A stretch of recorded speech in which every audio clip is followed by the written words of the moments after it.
Hi, I am Essence, a participant of Hudson Guild's Teen Services, and this is HGPC Hudson Guild Podcast.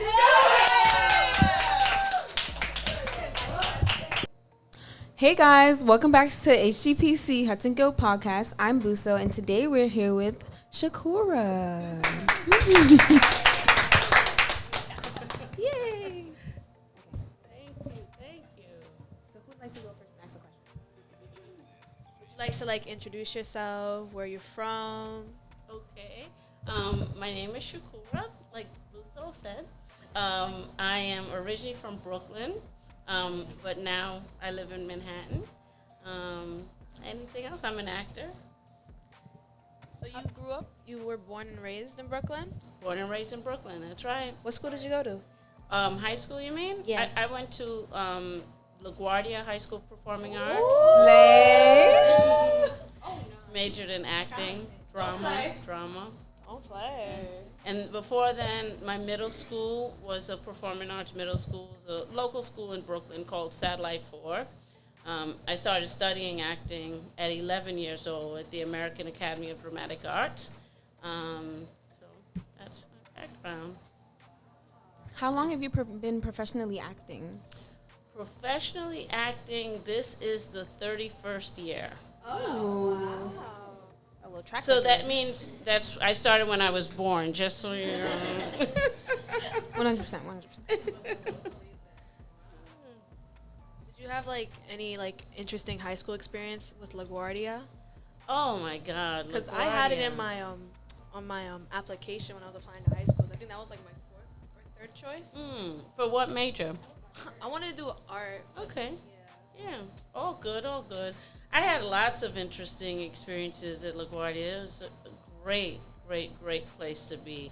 One that stands out now, just as we're talking, in senior year for the drama department, there's the final show. It's called SDF, stands for Spring Drama Festival. And, that's just like this, the big show. We have all our productions. But afterwards, it's on the last SDF for the whole season. There's this thing, a celebration called The Rock. They don't have it anymore. I went to an SDF last year, and I was like, you guys have The Rock? And they were just like, no. But The Rock is a big rock in Central Park. So after the celebration, we'd all go to The Rock and just have a party. So That's what's up. so that was cool. But there were many. It was just a great place to be with very talented people who are, a lot of people are famous now. So Nicki Minaj went to LaGuardia. Nicki Minaj went there. So many, my goodness. Al Pacino. Well, that's a little, past your time. But I don't know, Kellis. I don't know if you know, singer.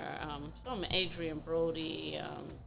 It just goes. Ben Vereen. You guys know Ving Rhames. These are other older people. Bing Rhames is the voice of the Arby's commercial. Arby's. We have the meats. Lots of successful people. I got a question. So do you think that going to a specialized high school like LaGuardia made a difference? It definitely did probably make a difference. But do you what difference do you think it makes for students who go to if you go to a public school versus a specialized high school for performing arts? Do you think that changes your career path, or is it more so your mindset, or is it both? Well, first I want to say, this is to encourage all, that no matter what school you go to, even if it's not a specialized school, if the entertainment business, for example, is something you want to do, acting or whatever it is, dance, whatever, not to feel like just because you didn't go to a specialized school that you cannot do that, because you can. It's not about just the school you go to. And that's not, of course, disparaging LaGuardia, because it's a wonderful place to go, but that's just trying to encourage people to know that is not, we all have our own paths. So now back to LaGuardia. In terms of, LaGuardia is excellent. It's a college education in the arts on the high school level. It's a high school, college-leveled education in a high school. It taught me, like I said, I went to the American Academy of Dramatic Arts as well, so that taught me a lot, but it pretty much taught me my core training, my core, what I use up to this day. LaGuardia taught me that. It prepared me for that. In terms of the mindset, the thing that's so special about that school is you have all these brilliant artists that from the age of 13 auditioned to get in there. Now, when we first went there, the first day, they sat us down, the drama majors, in the theater, and there was 23 of us, I believe. And they said that 700 auditioned, and we chose 23. And out of the 23, that was just for acting. Out of the 23, I think maybe 4 of us, for the most, could have been 3, were black. So that's even the odds are even smaller. So, just like you just have this talent, a very small amount of talent. And the cool thing, it's from all the boroughs in Manhattan. And this is now all the departments, art, dance, all these things now. So all those talented kids who were that talented at like 13 years old to audition to get in there all come together from different backgrounds too. That's what's very interesting. People from Brooklyn, Manhattan, all these places, white, Asian, Latino, black, all these people come together, and the premise is art. That's just a very special thing in and of itself, and it makes for a very interesting, beautiful, and wonderful experience. It's like no other place. When I started out my career, first I started doing theater, like off Broadway theater. But soon after that, the year after that, I got a manager. And, they introduced me to agents, and I was just booking commercials back to back to back to back to back. So I did many commercials, but one commercial that I did was Wendy's, for Wendy's. And Dave Thomas, they hired me, I did 3 consecutive commercials back to back with them. So for a little over a year, I think it was just back to back to back to back commercials. And the thing is that at the time I had this hairstyle where I would braid my hair in really small, micro braids, and it would be like a braid, it would stand up like an afro, but it would move because of the braid. So it stands straight up. So the hairstyle was striking. So because of the hairstyle, I remember first when I lived out in Brooklyn, I lived in Flatbush, I went to the pizza store, and it was some high school kids. And this young lady, she says to me, she said, she's like, you look like the girl from Wendy's. And I was like, yeah, that's me. She's like, oh my God. And she doesn't know, that made my day. Like, what? Really? People know me? So that was at the beginning. People started knowing me from commercials. People walking back at me, that's the Wendy's girl. Commercials is the most money that you can make in the acting business, unless you're the star status. Because the thing about commercials, especially nationals or international commercials, there's regionals, so that's just in certain states. Then there's national, so that's around the entire country. Then there's international, which is usually national and international, the whole United States as well as the world. So the thing about commercials, how you make so much money, is you get residuals. So every single time the commercial's on TV, and you know how often commercials are on, you just paid. Copyright type Paid. Say it again? Is it like copyright, but residual payment? Residuals, it means that you do the one job for the day, so you get paid for the day. But every single time it's aired, even up to now, if they decided they were going to go retro and put one of my Wendy's commercials on, I'd get paid for it, residuals. Do you know what year you did it? I do. I started 94. I started booking commercials. So it was throughout 94. Last commercial I did was in 2000, I think. 2000. So the Wendy's commercial was 1994?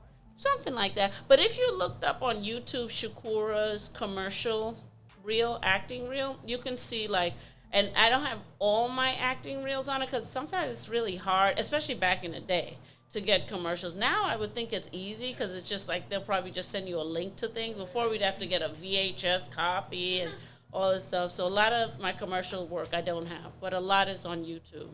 So you said that before you got into professional acting that you were involved in theater. So I wanted to ask like what your opinion was on improv acting and your experience in improv acting. Okay. Well, theater is professional acting. Like, yeah. No, it's okay. It's okay. It's okay. Like, acting, professional acting consists of, like, I've done voiceovers, which is radio commercials. I've done commercials, on-camera commercials. I've done theater. I've done film. I've done television. Like, all of this is professional acting. It's all of it together. But your question was about improvisation. Yeah. What was the question about improvisation? Like, how has your, like, if you've done a lot of improv acting in the past, like, what's your opinion on it and, like, your experiences? Okay. I love improvisation. Very, very, very much. There are different type of actors. Like, some actors are really good with just the script, staying to the script. And everybody does their things different, And other actors, they just can, improvise. Like, you could just give me a character, like an old lady, you're 70, you're this, you're that, your back is hurting, oh yeah, let me tell you what happened. I just go on and on with this person. I really enjoy improvisation. But again, every actor is different. Some people, like, it would be intimidating to them, like, oh my God, I have to go off script, what do I say? But for me, it's just like, yes, thank goodness. Now I can just live and breathe in the character, just be this person, and I'm not restricted by some words that somebody wrote. So I love it. Yeah, I recently did season 2 of a show that's on Crackle TV called Inside the Black Box. Joe Morton, he's a very well-known actor, and Tracy Moore, she's a casting director. They host the show, and they interview black actors from just, famous black actors, and 2 per show. Actors pretty much, mostly only actors. Now, besides that, there's 2 improvisation parts of the show. So the actors that are in the audience come up and do an improvisation. So I did one recently. You can also find that on YouTube, like Shukura's improvisation, Crackle TV, Inside the Black Box Season 2. You can find it there. But so I did that, and I do it even now. I'm doing a job tomorrow, actually. It's called Standardized Patient Work, which is like separate from the entertainment business. Like, I pretty much teach doctors through, they hire actors to portray patients, and we teach that the actors interact with the actual doctors, and it's teaching them about how they should control certain scenarios in real life. So the whole thing is improvisation with the actors. I have that gig tomorrow, so yeah. I love improv. Love it. Yeah. Oh, I wanted to jump back and ask, you said 4 out of 23 of the students were black. Of the drama students. Yeah, of the drama students. Do you feel like LaGuardia fostered their black population, or do you feel like they sort of left it behind? Well, you know what's interesting is that was the drama department. For some reason, I don't know why, but the drama department was more white. The voice department was a lot of black students. The instruments, I found a lot of Asian students. The art, there was, a good percentage of black student. What I found out with some of the black students and Latino from the art department is that they got in with doing graffiti art. And the thing is, that being one of the outlets, one of the things that's accessible around the way, so to speak. You have these brilliant artists, and that's their outlet. They got the graffiti art going. So I love graffiti art, by the way. So that being like a well-known, very well-respected art form, they got in for that. Then who was it else? The singing, the instruments, the art, the drama, and the dance. The dance was like art. There was like some white, some black, and different people too. But in terms of LaGuardia, and then what they did is in sophomore year, because that's a second opportunity you get to go in. It seemed like they purposely like opened the doors a little more for people of color to get in. Like maybe they got some sort of pushback or something like that. So I don't know if that answers the question. But for me, like in terms of equality and things like that, like our whole system is like not, it's a white supremacist system, the way I see it. It's a white supremacist system. So it's like from day one. And if it were not that way, then you would have a variety of different people having opportunities to go to places like LaGuardia, because they would have had certain trainings and certain things that maybe other people, maybe more white people, have those kind of opportunities to have, is what, kind of structures them into getting into a school like LaGuardia. So I don't know if that answers your question, but that's my opinion. No, I would say it does, because I was looking toward, or I have this friend who's in opera, and even nowadays, we're in the 20s now, she faces racism towards the drama industry, or I guess theater industry, being mainly filled with white people.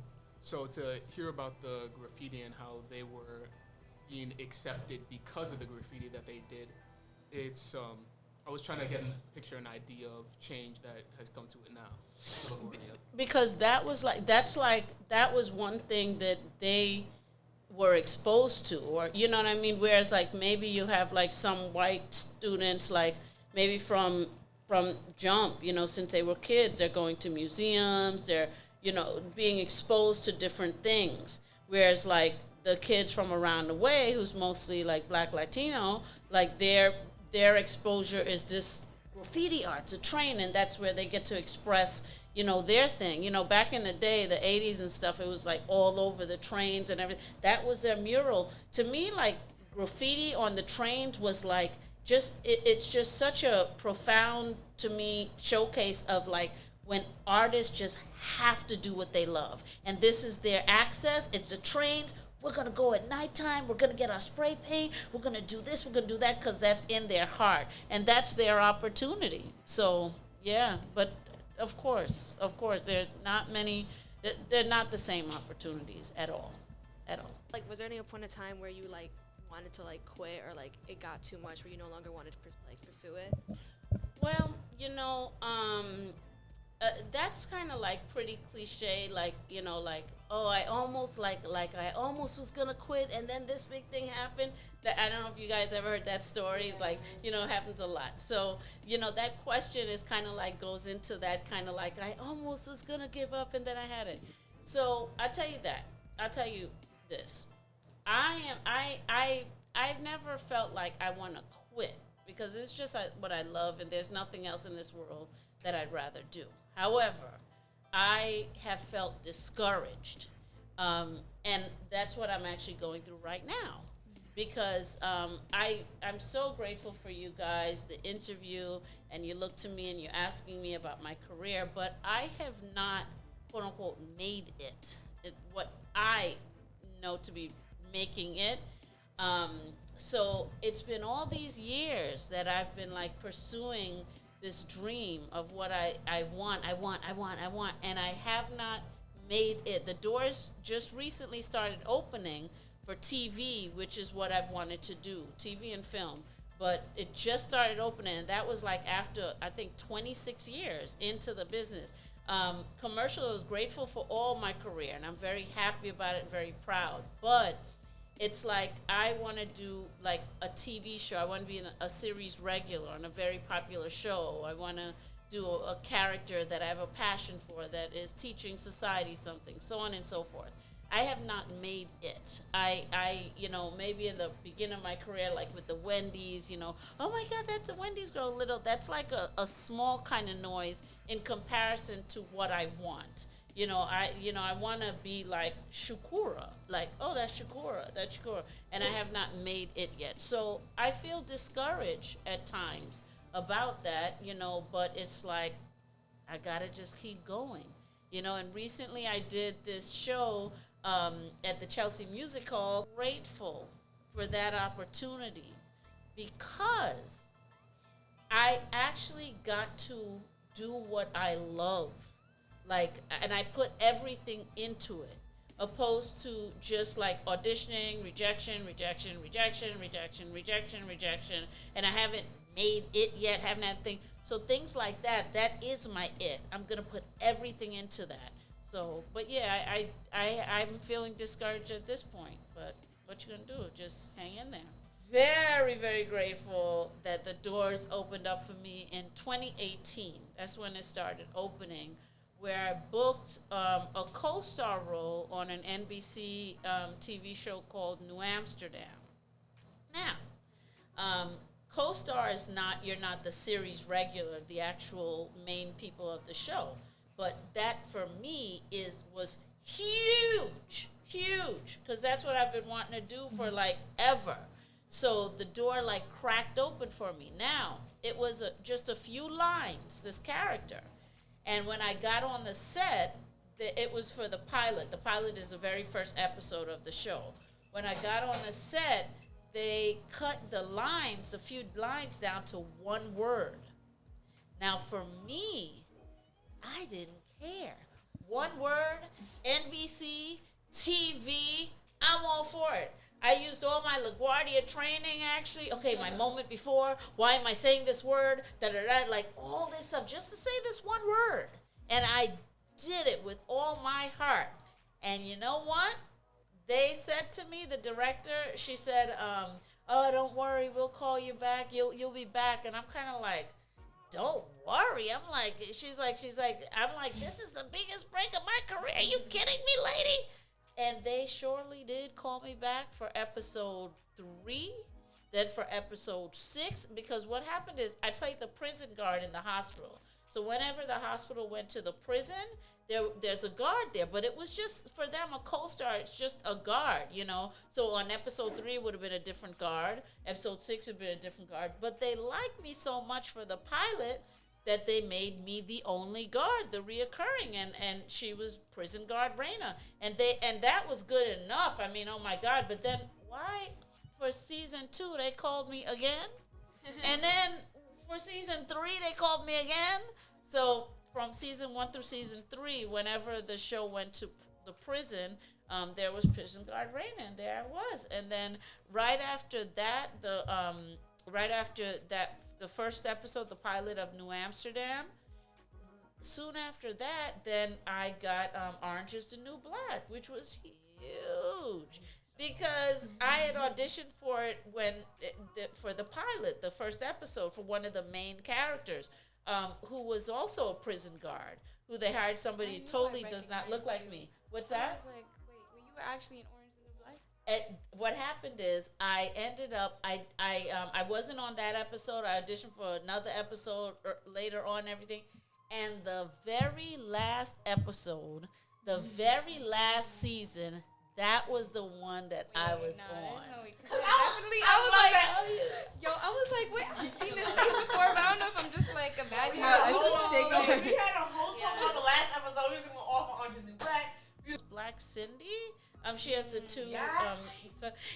There was some storyline where she was in I think they call it a tent city or something, like where people live on the streets, and this sanitation worker, and there was the cops, and they're like, clean it up, let's go. We had to help them. They had to pack it up. So I was the sanitation worker telling them all, let's go, whatever. You ate that. So I'm very grateful for that. Yeah. How do you think the industry has changed from when you started till now? A lot. And the way that it has changed is, when I started the business, I did not look the way I look now. I looked more like the conventional way that our society considers women to look feminine, what they consider femininity. I looked more like that. At that point in my life, I was in the closet. I'm a gay woman. I was in the closet, and I just kind of dressed like the average, conventional girl. So as I came out of the closet, and this is just my own, life experience, has nothing to do with acting.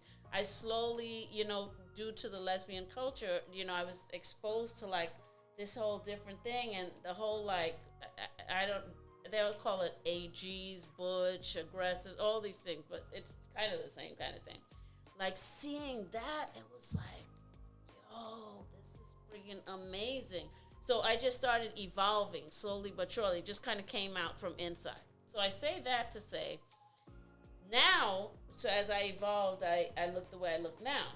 Now, in the business, the parts that I'm getting, like Orange is the New Black, New Amsterdam, those parts were actually written for male actors. But back in the day when I first started in the business, you couldn't, like now they open it up like it's male, but a woman can also play the part. It wasn't open like that at all. And the parts that I would audition for back in the day when I first started, every time I would read the sides. A side is a part of a script that you're auditioning for. Every time I read the sides, most of the time it was a female and a male in the scene, the male character would be the one that I felt more. I'm not transgender, so it's not like I feel more male or anything like that. But just what people write down is like, oh, this is male. Like my energy, what's that? The stereotypical, exactly. My energy, as an artist, it feels more like that. Like I can do that. And another example of, I did this one commercial, it was for a Singular, and they had hired all men to do this commercial. And then the last day before they shot, they decided to audition women because they wanted women in the commercial. But the only woman out of all the women they auditioned for, the only one they chose was me. But my energy was just like the male's energy. Like they were like, okay, you're a fan at a football game, I believe it was. Go, right? And this was one of those auditions where I auditioned with like two other women. We stood in a line and we all went in front of the camera. I did my thing. She did her thing. She did her thing.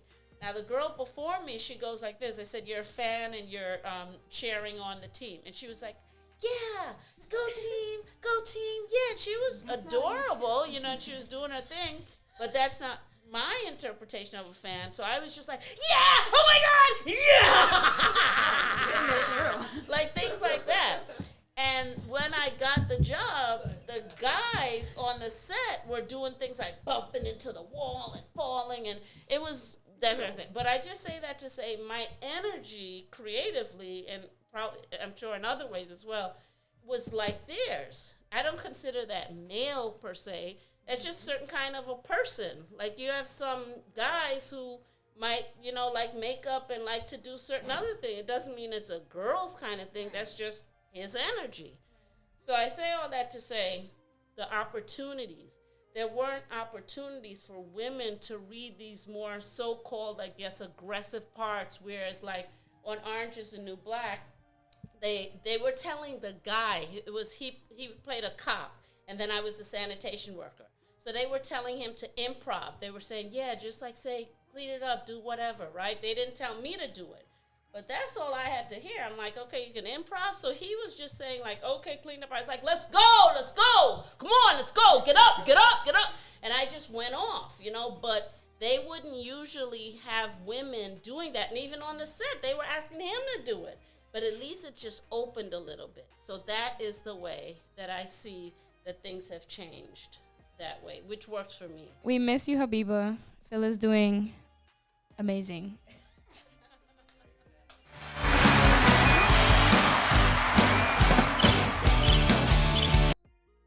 Hi, I am Essence, a participant of Hudson Guild's Teen Services, and this is HGPC Hudson Guild Podcast.